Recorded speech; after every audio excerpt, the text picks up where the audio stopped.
श्री संत सद्गुरू ब्रह्मांड नायक बाळूमामांच्या नावानं चांग भलं. नमस्कार प्रेमळ भक्तांनो. बाळूमामा काय केलीस जादू मजोरी, बाळूमामा काय केलीस जादू मजोरी. शब्दात मामा, विचारात मामा, स्वप्नात मामा, बोलण्यात मामा, श्वासात मामा, हृदयात मामा आणि माझ्या अंतरी सुद्धा मामा. माझ्यात मी नव्हेच आता, माझ्यात मी नव्हेच आता, फक्त आणि फक्त मामाच मामा. मामा माझा मी मामांचा, अशी भावना असू दे मनी, प्रार्थना करतो तव चरणी. मित्रांनो, बाळूमामांचे अशाच प्रकारचे प्रेमळ, भावनिक आणि हृदयस्पर्शी संदेश ऐकण्यासाठी आत्ताच आपल्या चॅनलला सबस्क्राईब करा आणि कमेंटमध्ये शक्य तितकं बाळूमामांच्या नावाचा जयघोष करा. स्मरण करताच आपल्या समोर उभे राहतात ते मामा. संकट येण्या अगोदर मदतीला धावून येतात ते मामा. आपल्या भक्तांचे अनंत अपराध आपल्या झोळीत घेतात ते मामा. आणि जे सुखादुःखाच्या पलीकडे आहे ते म्हणजे आपले मामा. म्हणून मित्रांनो, कमेंटमध्ये लिहा, हे ब्रह्मांड नायक बाळूमामा आम्हाला सुखात, आनंदामध्ये, समाधानामध्ये ठेवा. मित्रांनो, मनासारखे कोणालाही जगता येत नसते, परंतु परिस्थितीनुसार जगायला शिकवणारे शास्त्र म्हणजे हे अध्यात्म असते. मनातील चांगल्या विचारामुळे मनामध्ये चांगल्या इच्छा निर्माण होतात आणि ते विचार, त्या सर्व चांगल्या इच्छा आपल्याला समाधान देत असतात. अध्यात्म हे एक असे शास्त्र आहे की आपल्याला चांगल्या मार्गाने जाण्याची प्रेरणा देते आणि वाईट मार्गापासून रोखवते. आयुष्यात प्रत्येक माणसालाच कसली तरी काळजी असते, कसली तरी चिंता असते, परंतु या चिंतामुक्त जीवनातून बाहेर निघण्यासाठी एकमेव मार्ग म्हणजे अध्यात्म आहे. अध्यात्म म्हणजे नामजप आहे. म्हणून आपल्याला नामामध्ये राहायचं आहे, मामांच्या नामस्मरणात राहायचं आहे, मामांचं नामस्मरण करायचं आहे. मित्रांनो, नीट लक्षपूर्वक ऐका. जेव्हा माणूस जन्माला येतो तेव्हा त्याला श्वास असतो, परंतु नाव नसते. पण जेव्हा माणूस मरतो तेव्हा त्याला नाव असते, परंतु श्वास नसतो. मित्रांनो, नाव आणि श्वास यातील अंतर म्हणजे आयुष्य आहे. ज्या भगवंताने तुम्हाला हे आयुष्य बहाल केले आहे त्याचे तुम्ही नामस्मरण करत राहा. मित्रांनो, मामा सांगतात, अरे बाळा, प्रत्येक माणसात हा देव आहे रे, प्रत्येक माणसाच्या हृदयात देव आहे. मग तुम्ही म्हणाल की प्रत्येक माणसामध्ये देव आहे तर आपण मंदिरात का जातो? याचे खूप सुंदर उत्तर आहे. मित्रांनो, वारा तर उन्हातही वाहतो, परंतु त्याचा आनंद सावलीत बसल्यावरच मिळतो. त्याचप्रमाणे देव सुद्धा हृदयातच असतो, परंतु त्याचा आनंद मंदिरातच मिळतो. मामा सांगतात, माणसाने विचार करण्यात वेळ वाया घालवण्यापेक्षा प्रगतीच्या दिशेने जाण्यासाठी त्या वेळेचा वापर करावा. कारण मित्रांनो, माणूस हा कर्मापेक्षा जास्त विचाराने थकतो. विचाराने माणूस हा खचत असतो आणि प्रगतीच्या दिशेने गेल्यानंतर माणूस हा प्रगतीच्या उंच शिखरावर जाऊन पोहोचतो. मित्रांनो, अगदी अंतःकरणातून परमेश्वराची सेवा करा. कारण माणूस हा माणसाचे रूह शरीर, बाहेरील शरीर पाहत असतो, परंतु परमेश्वर हा माणसाचे हृदय पाहत असतो. त्यामुळे अंतःकरणातून तुम्ही कोणतीही सेवा करा. मामा सांगतात, अरे बाळा, स्वतःला सिद्ध करण्यात वेळ वाया घालवू नका, तर त्या सर्व गोष्टी बदलून त्या सर्व गोष्टी आणखीन चांगल्या बनवा. तुम्ही या जीवनातील सर्वश्रेष्ठ व्यक्ती म्हणून ओळखला जाल. मित्रांनो, आजच्या दैवी संदेशातून मी एक छोटीशी कथा तुम्हाला सांगणार आहे. तर या कथेचा शेवट तुम्ही नक्की ऐका, म्हणजेच जीवन म्हणजे काय असतं हे तुम्हाला नक्कीच पटेल. मित्रांनो, एके वेळी काय झालं, शांतीब्रह्म एकनाथ महाराज हे नदीमध्ये स्नान करीत होते.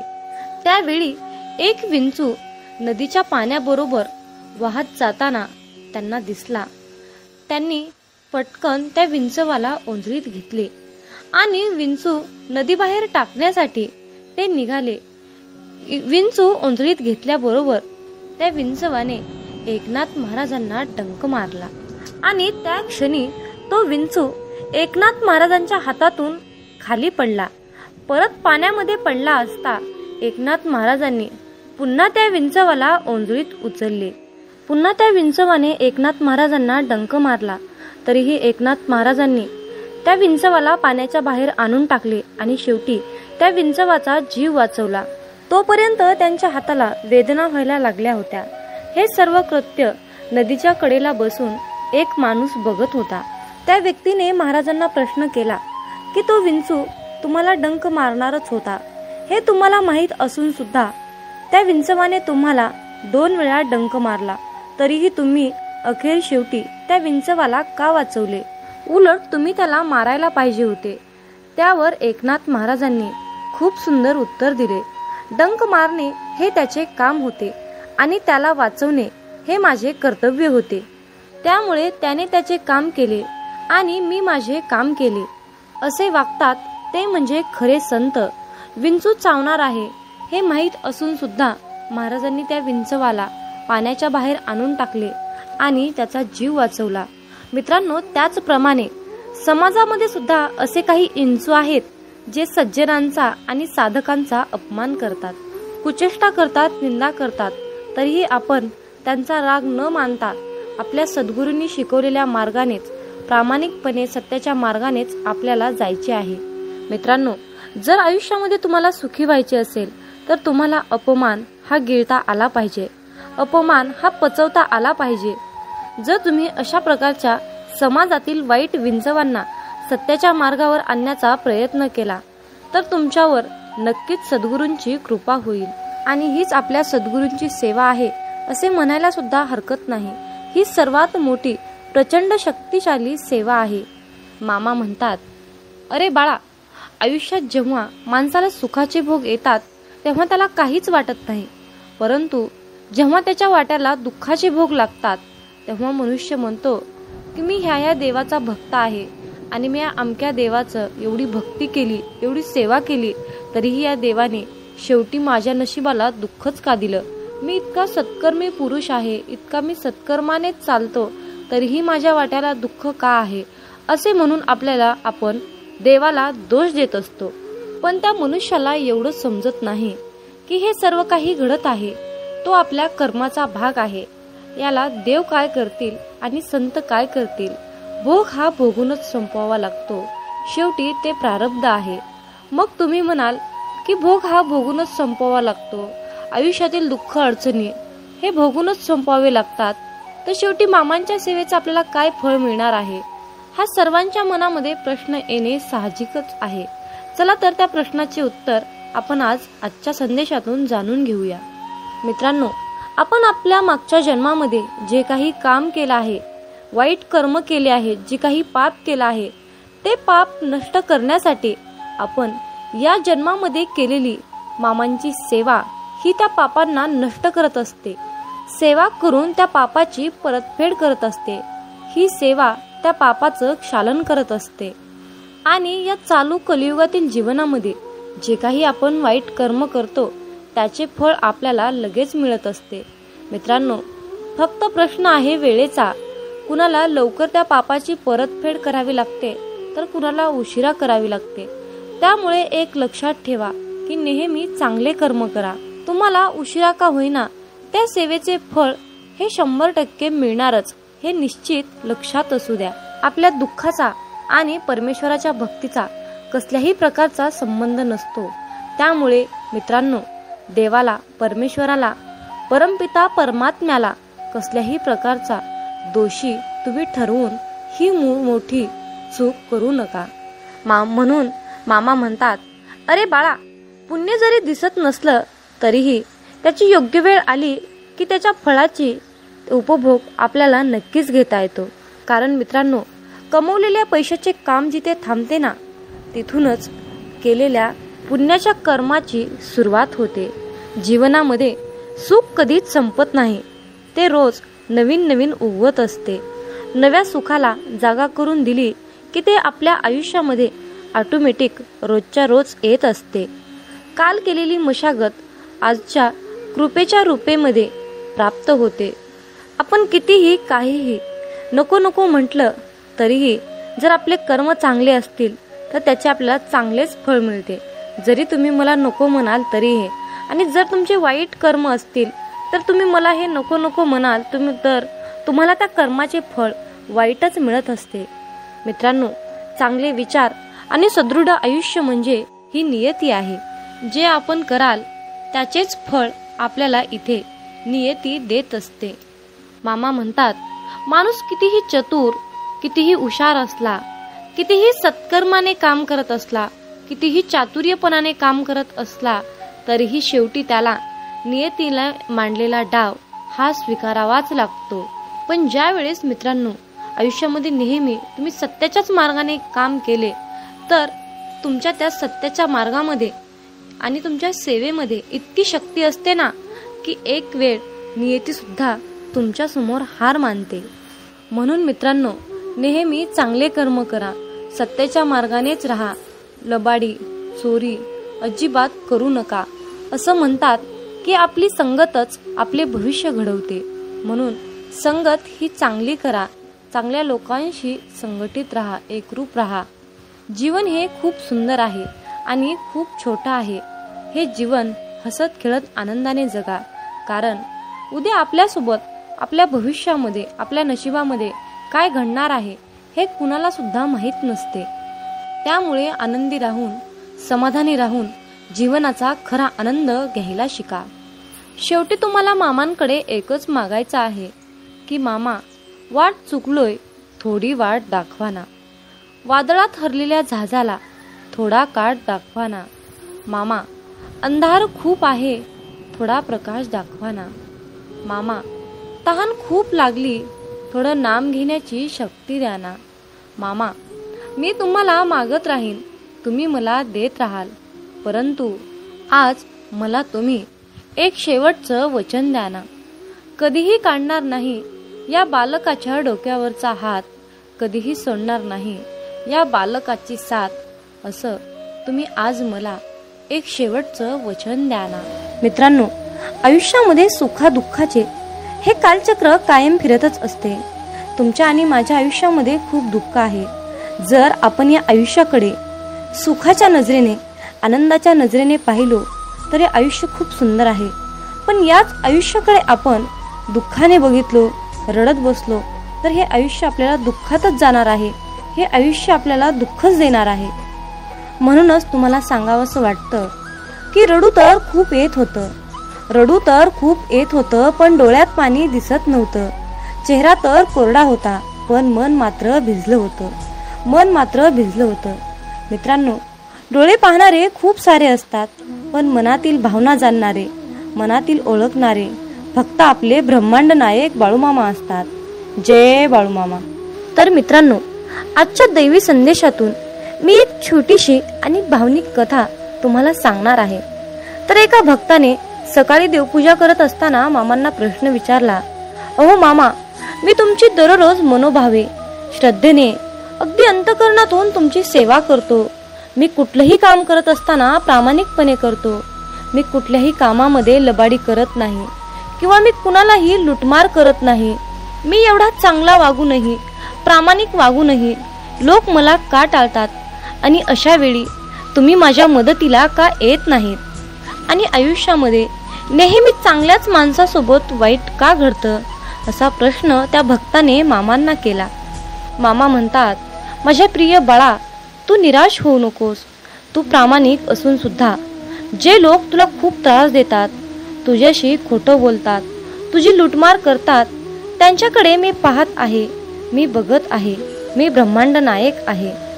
पण बाळा, लक्षात ठेव, तुझ्याशी खोटं बोलल्याने, तुझी फसवणूक केल्याने त्यांचा थोडा क्षणासाठी फायदा होतो, पण त्यांच्या आयुष्यात पुढे जे काही त्यांना भविष्यात मिळणार होतं ते गमावून बसलेले असतात. हे लक्षात ठेव. कारण बाळा, जसे कर्म तसेच फळ मिळणार आहे. हा नियतीचा गुरुत्वाकर्षणाचा सिद्धांत आहे. आयुष्यात जर कोणी व्यक्ती अशा प्रकारची फसवणूक, लुटमार करत असेल तर त्याच्या डोक्यावर पापाचा खूप सारा बोजा होतो आणि मग या सर्व पापांचे भोग घरातील सर्व कुटुंबीयांना भोगावे लागतात. तर मित्रांनो, आजच्या दैवी संदेशातून तुम्हाला एकच सांगायचं आहे की कुठलंही कार्य करत असताना प्रामाणिकपणे करा. कुणाचीही फसवणूक, लुटमार करण्यापेक्षा मामांना भरपूर आशीर्वाद मागा. मामा तुम्हाला नक्कीच आशीर्वाद देतील आणि तुमच्या प्रत्येक कामामध्ये तुम्हाला यश प्राप्त करून देतील. हा माझा स्वतःचा अनुभव आहे. मामा म्हणतात, माझ्या मुला, निष्ठा सोडू नकोस, प्रामाणिक राहा, भक्ती कर, माझे नामस्मरण कर, कुणाचे वाईट चिंतू नकोस, भिवू नकोस, मी सदैव तुझ्या पाठीशी आहे. भिवू नकोस, मी सदैव तुझ्या पाठीशी आहे. मित्रांनो, श्री संत सद्गुरू बाळूमामा हा शब्द मनाला खूप आधार देणारा आणि शक्ती देणारा मंत्र आहे. मित्रांनो, ब्रह्मांड नायक बाळूमामा या शब्दात दडलेलं आईचं प्रेम, नातं, जिव्हाळा, प्रेमाचा ओलसर स्पर्श या सर्व गोष्टी आपल्याला ब्रह्मांड नायक बाळूमामा या शब्दातून मिळत असतात. तर मित्रांनो, तुम्हाला दररोज सकाळी आणि संध्याकाळी मामांकडे एक प्रार्थना करा. आरोग्य, सुख, समृद्धी, नैराश्य, नोकरी, इच्छापूर्तीसाठी तुम्हाला ही प्रार्थना करायची आहे. चला तर मग मित्रांनो, माझ्यासोबत प्रार्थना करा. हे ब्रह्मांड नायक बाळूमामा, आम्हा सर्व पापी भक्तावर तुमची कृपा असू द्या. हे परमेश्वरा, आम्हा सर्वांनाच चांगले आरोग्य, सुख, समृद्धीचे आयुष्य दे. आम्हा सर्वांनाच तुझ्या आशीर्वादाने इतकं सक्षम बनव की आमच्या सर्व इच्छा, सर्व स्वप्न पूर्ण करण्यायोग्य आम्हाला बनव. आम्हाला सुखी ठेव. हे पिता परमात्मा, आम्ही सर्वच जण तुझ्या नामस्मरणात कायम असतो.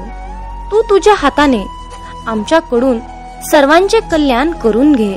सर्वांना चांगली बुद्धी दे आणि अहंकार न करता जीवन जगण्याची प्रेरणा दे. हे प्रभू, तुझ्या चरणी हीच माझी प्रार्थना आहे. तर मित्रांनो, दररोज तुम्हाला बाळूमामा चरणी ही प्रार्थना करायची आहे. तर मित्रांनो, दररोज न चुकता सकाळी आणि संध्याकाळी मामांकडे ही प्रार्थना तुम्हाला करायची आहे. ही प्रार्थना म्हणजे सामूहिक प्रार्थना आहे. सामूहिक प्रार्थनेमध्ये खूप शक्ती असते. जर तुम्ही ही प्रार्थना मामांकडे केली तर तुमच्या इच्छा पूर्ण होतील, हे निश्चित आहे. मामा म्हणतात, अरे मुला, चंदनाच्या झाडाला विषारी सापाने विळखा घातला म्हणून चंदनाचा सुगंध काही कमी होत नसतो. अर्थात मामाला तुम्हाला हेच सांगायचे आहे, ज्यांचे कर्म चांगले आहे तो आयुष्यात कधीही संपत नसतो. सत्कर्मी माणसालाच आयुष्यात अडचणी येतात, पण त्या अडचणी दीर्घकाळ टिकून राहणाऱ्या नसतात, तर लगेच सुटणाऱ्या असतात. मामा सांगतात, आयुष्यात कोणावरही विश्वास ठेवू नका, कारण लोकांचे खायचे दात वेगळे असतात आणि दाखवायचे दात वेगळे असतात. म्हणून मामा म्हणतात, नाती तीच जपा जी तुम्हाला जपण्याचा प्रयत्न करतात. नाती तीच जपा जी तुम्हाला जपण्याचा प्रयत्न करतात. कारण नातं हे फार नाजूक असते. नात्याची दोरी एकदा तुटली की ती परत जोडता येत नाही, आणि जोडलीच तर तिथे गाठ कायम राहते. मित्रांनो, जर आयुष्यामध्ये तुम्हाला यशस्वी व्हायचे असेल तर प्रत्येक लहान मोठ्यांचा आदर करा. त्यांच्या वयावरून त्यांचा आदर करा. कारण आयुष्यात एकदा निघून गेलेली वेळ आणि व्यक्ती पुन्हा कधीही परत मिळू शकत नाही. म्हणून वेळेला जपा आणि त्याचबरोबर माणसांना सुद्धा जपा. मित्रांनो, या कलियुगातील रीत म्हणजे लोक जिवंत माणसाला नीट सुद्धा बोलत नाहीत आणि मेल्यानंतर विचारतात, हलवू हलवू म्हणतात की तू आम्हाला बोलत का नाहीस. आणि म्हणूनच तुम्हाला सांगणे आहे की आयुष्यातून एकदा निघून गेलेली वेळ आणि व्यक्ती पुन्हा पुन्हा कधीच मिळवू शकत नाही. म्हणून वेळेचं भान ठेवा, माणुसकी जपा, नात्याला महत्त्व द्या, नाते टिकवण्याचा प्रयत्न करा. यातच खरं आनंद आहे आणि हेच खरं आयुष्याचं खूप मोठं आणि सुंदर सूत्र आहे. तर मित्रांनो, जर तुम्ही या मताशी सहमत असाल तर होय बाळूमामा, मी तुमच्या मताशी पूर्णपणे सहमत आहे असे टाईप करून हा दैवी संदेश पुढे 2 भक्तांना शेअर करा. तुमच्या हातून पुण्याचे काम घडून येईल आणि तुम्ही नकळतपणे पुण्याचे भागीदार ठराल. मित्रांनो, कधी कधी आयुष्यामध्ये असंही होतं. आयुष्यामध्ये इतकं दुःख, यातना, संकट, समस्या इतकं सहन करावं लागतं की खरंच मनामध्ये विचार येतो की यार, खरंच देव आहे का, इथपर्यंत शंका येतात. पण खरं तर हीच वेळ आपल्या परीक्षेची असते. इथूनच मामांची लीला सुरू होते. विश्वास ठेवा. इथूनच मामांचा खेळ सुरू होतो. मामांची लीला सुरू होते. म्हणून मामांवरचा विश्वास डगमगू देऊ नका. जसं आई आपल्या बाळाला हवेत भिरकावते, पण ते बाळ काही क्षण हवेतही असतं. ते हसत असतं, ते आनंद घेत असतं, पण त्याला पूर्णपणे विश्वास असतो की जे कोणी आहे ते मला खाली पडू देणार नाही. अशाच प्रकारचा इतका घट्ट विश्वास आपल्या मामांवर ठेवा आणि मग बघा मामांची लीला, मामांची शक्ती, माझ्या मामांचा चमत्कार. तुम्ही तुमच्या आयुष्यातील कितीही मोठ्या संकटावर विजय प्राप्त करू शकाल. ही माझ्या मामांची शक्ती आहे. ही माझ्या ब्रह्मांडाची शक्ती आहे, ताकद आहे. असा दृढ विश्वास तुमच्या मनात, तुमच्या अंतःकरणात असला पाहिजे. मित्रांनो, कोणी नाव ठेविले म्हणून थांबायचं नसतं.